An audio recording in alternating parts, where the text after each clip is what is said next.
really have the patience for it. I look at business people, I look at people in politics, and generally, we want answers by the end of this quarter. Don't talk to me about a year. Certainly don't talk to me about the next election cycle, because I need to deal with the election cycle in front of me. And that problem is not new. It took place in 47, it took place in 50, it took place in 62, and it is taking place as we speak. We could learn a great deal from the traditions of the British intelligence service in the 19th century. When the British had a global empire to protect and defend, they sent people out to some of the same places that we're now interested in present-day Pakistan, for example, which was part of the British Raj. They went and they lived there. I know a woman who is in her 70s, a British woman, who was born in India in the 1930s, the 7th generation in her family of British Foreign Service military and intelligence officers. We do not do generations. We do 2-year tours. To have the kind of commitment we need to fight this war, we're going to have to think about doing generations. The war that we are in is an intelligence war. It is a war primarily of information and ideas, and we are going to win it or lose it not with smart bombs and not with nuclear submarines, but by virtue of our intelligence. Do you foresee a significant change, not just in the agency, because the agency has reorganized itself, and more importantly, the U.S. government has reorganized the intelligence community as a whole? Do you foresee sufficient changes to reflect what you're talking about? It comes down to people. You can move the boxes around in any configuration you choose and rewire the wiring of the American government. What it comes down to is, can you find people in this country, Americans, who are willing to do this? Now, the CIA has to go through a couple of changes that it hasn't quite come to grips with.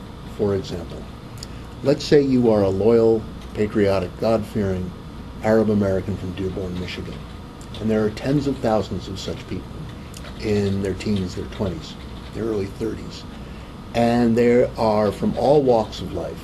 They are Palestinians, they are Syrians, they are Chaldeans. They speak fluently a particular dialect that you hear in downtown Damascus. Okay.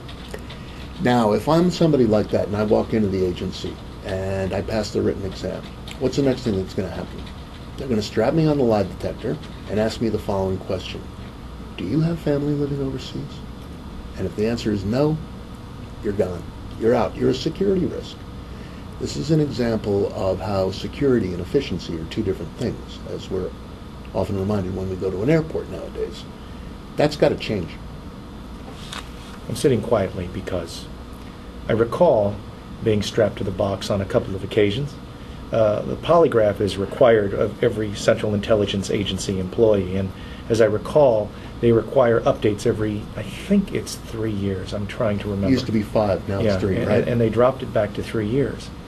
If we're unwilling or unable, either way, to change, then what are the ramifications of that? I mean, what do we get?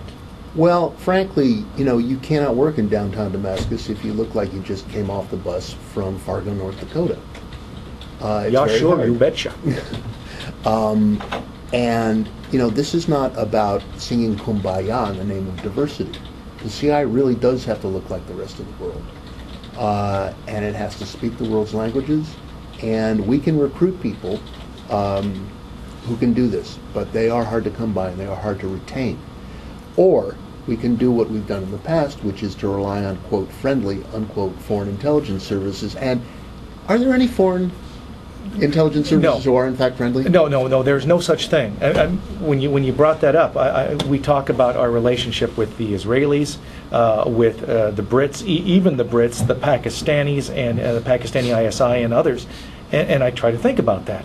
There frankly aren't any. I was down in November on the Turkish-Iraqi border covering the PKK as there's this invasion going back and forth, and I remember walking through Diyarbakir, and I look up seeing American-made, Turkish-flown F-16s fully loaded, flying over the top of Diyarbakir looking for PKK as they're getting ready to roll into northern Iraq. And I thought to myself, I'm here as a journalist covering this.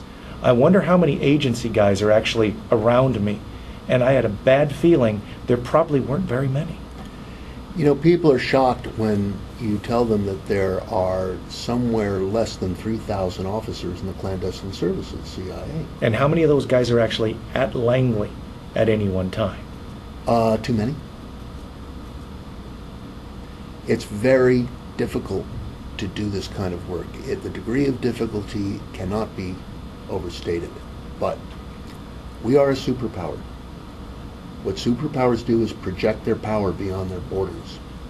If they do that without bad intelligence, if they do that without the best intelligence, they stumble, they fall, they go to war for the wrong reasons. This book is incredibly critical of the agency and a whole series of things at the agency. How have you been received by intelligence officials, by CIA guys?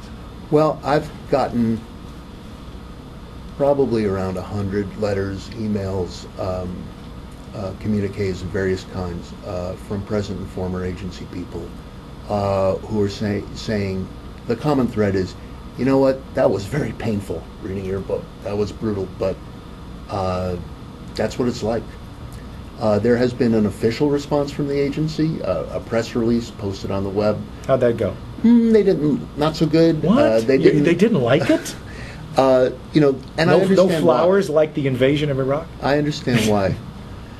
The agency needs to project an image of success, okay, in order to recruit people.